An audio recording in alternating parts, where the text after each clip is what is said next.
Well, welcome to CEL-SCI's channel, dedicated to research and development directed at improving the treatment of cancer, autoimmune, and infectious disease. Joining us to take us through some pivotal news and some high-level overview of the company today, we have Geert, the Chief Executive Officer, as always, joining us. Welcome back, sir. Well, thank you so much for having me again. And I always love having you on in this pivotal sector as you guys kind of have this really intriguing aspects of your pipeline as the UK's National Institute for Health and Care Excellence selects CEL-SCI's multi-kine as potential new standard of care for head and neck cancer. You want to talk about what this means for the company and just kind of give us that broad view? Well, we're pursuing approval all over, call it the world, but the four most important regulators, right? Because they're cancer patients outside of the US also. And these are the people who the world respects and follows. So if you get approval in the European Union, many countries around the world will give you approval. The same for the UK, Canada, and the United States. So these are the four main regulators. And the fact that this very important part of the British regulatory system actually reached out to us to start the process, that is something that none of our consultants have ever seen. Because usually what happens is later on, you contact them and work with them, but in this case, they contacted us. Now, do you want to just kind of expand on the pivotal nature of, this drug within your pipeline? Just talk about how you feel about it within the sector as we kind of finish up 2023 and head into 2024, just kind of how you feel about heading into the future with this. Look, the big question with any biotech company is, does it work? Does the drug work? We don't have that question anymore. We have shown that we know who the patients are who benefit, which is important because now the regulators can write an approval label. It says, dear doctor, give this drug to these head and neck cancer patients who have the following characteristics, which is, by the way, how approvals are given. Those people for whom the drug is to be given have 5 years survival difference of 73% with our drug versus 45%. You don't have to be a genius to figure out you want to be in the 73% at 5 years, right?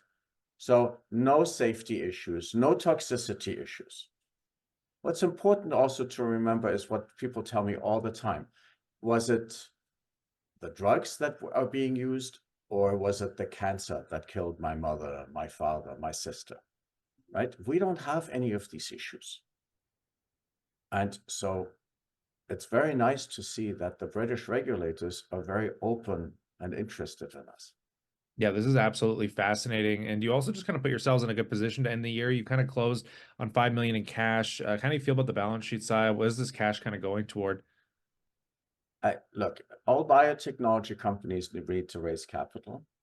So the work is going to be all towards and we got the money from one investor, and the stock has reacted well to it. So that's good. It's all about the approval here. So sometimes you have to step back, because when you're caught up in the moment, you think everything is great or everything is terrible, and usually things are in the middle. What we know is the following. We have the first pre-surgical drug, meaning you go before surgery, radiation, chemo, and you want to make the first treatment more successful. That's a good thing, because you know that when the cancer comes back, it's trouble. We want to stop the cancer from coming back. Okay, we know that it works. How do we know it works?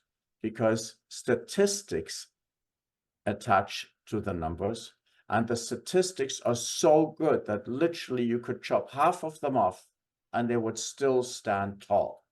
So statistics are used to prove that the numbers are real. These are real. Okay, like I said, 45 versus 73%, 5-year survival, reducing the death rate at 5 years by 50%. All right. Someone says, well, maybe it's only going to be 40%. Do you care? Right? Honestly, do you care? It's all about living. Most of the cancer drugs, and I'm sure the viewers will know that from personal experiences, most of them don't work. They add toxicity. If they work, they will add 1 or 2 or 3 months of extra life. That's crap. Yet, the companies are worth billions of dollars. So my belief and I've been doing this for a long time, made a lot of money, which I put back into CEL-SCI, put millions in. But my belief is the following: if you have a cancer drug that really works to extend life, like this one does, then people will always want it. Investors will be very, very happy because they're always worth billions of dollars. Why are they worth so much money? Because they're so rare. How many cancer drugs do you know that really give you a lot of life? So, and then what happens generally is they get bought out by big pharma. There's a company called Immunogen, which struggled for years. And suddenly, 10 days ago, they got bought out by AbbVie for, listen to this, $10.1 billion. Their sales were about 100 million.